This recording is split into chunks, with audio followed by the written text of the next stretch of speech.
Alors, j'ai enclenché l'enregistrement et je vais vous partager à nouveau le sommaire de la rencontre. Alors donc, j'aimerais dans un premier temps faire un retour sur l'inscription aux activités.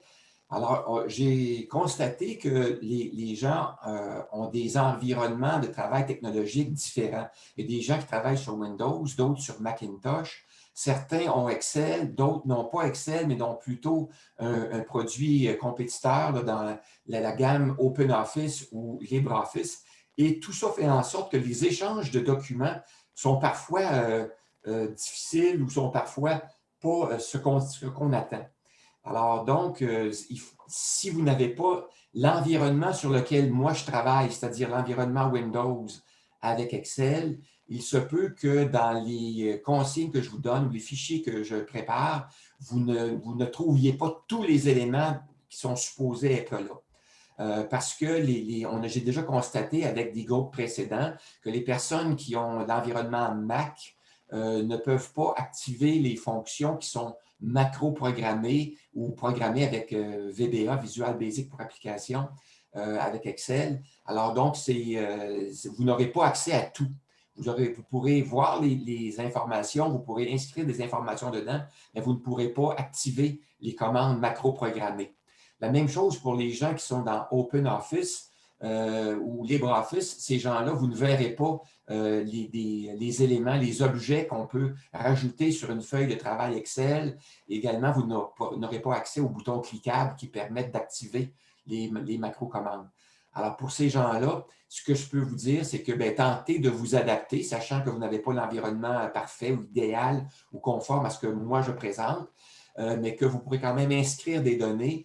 Et lorsque vous serez prêt à enclencher ou activer les macro-commandes, vous pourrez peut-être tenter de trouver un poste de travail qui, lui, a Windows et Excel, sur lequel vous pourrez transporter votre fichier puis activer les macro-commandes pour voir comment les calculs sont effectués automatiquement. Alors, c'est un compromis que vous devrez faire et c'est la conséquence de la non-compatibilité parfaite de nos technologies, mais quand même, on a quand même plusieurs éléments qui fonctionnent, quels que soient nos environnements.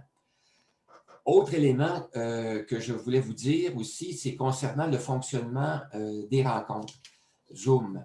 Alors, lors des rencontres Zoom, on a 16 rencontres qui sont déjà planifiées.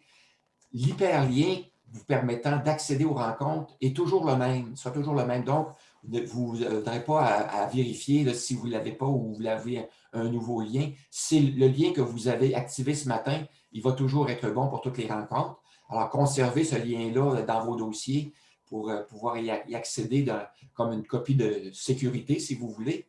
Ensuite, l'arrivée dans la salle de formation. Moi, de mon côté, j'essaie d'ouvrir la salle de formation 15 minutes avant la rencontre. Alors, vous pouvez donc estimer que si vous arrivez entre 15 minutes et l'heure dite, moi, je vais vous admettre au fur et à mesure et je vais prendre les présences en même temps de façon à ce qu'on puisse faire le suivi auprès de l'APRQ et aussi que moi aussi, je puisse suivre votre parcours de formation.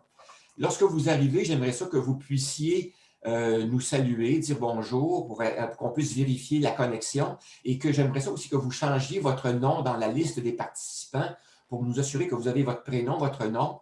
Et dans le cas de Louise, il y a deux Louise, alors peut-être indiquer votre nom de famille aussi pour qu'on puisse vous distinguer dans la liste des participants. Voilà. Ensuite, j'aimerais ça aussi que lorsque vous n'avez pas à intervenir, votre microphone soit fermé en général et peut-être aussi, dans certains cas, ce sera nécessaire qu'au moins la moitié d'entre vous puissent fermer leur caméra temporairement, surtout lorsque j'ai à présenter des documents à l'écran qui sont lourds, des fichiers Excel parfois qui comprennent plusieurs onglets, ça peut être lourd. Alors, le fait d'avoir plusieurs caméras ouvertes en même temps, ça crée une charge sur la bande passante qui peut faire en sorte qu'il va y avoir un décalage entre le son et l'image. Il va y avoir comme des temps d'arrêt qui vont nous indiquer que la bande passante ne fournit pas, ou encore on peut décrocher carrément, le document ne sera pas présenté. S'il y a trop d'éléments qui sont dans la bande passante, ça va surcharger, puis là, même le document que je veux présenter, vous ne le verrez pas à l'écran. Alors, dans ces cas-là, c'est à moi à faire des interventions pour réduire le nombre de documents que j'ai ouverts dans mon poste de travail. Alors, ce sont tous des éléments auxquels on est susceptible de faire face. Et au besoin, si on voit que ça ne fonctionne pas, que notre branchement ne fonctionne pas, bien, vous pouvez vous rebrancher, fermer votre session et vous rebrancher. Et si vous voyez que c'est tout le monde qui a fermé la session et se rebrancher, attendez 2 ou 3 minutes. Il faut que moi, je me rebranche en premier pour vous réadmettre à la formation.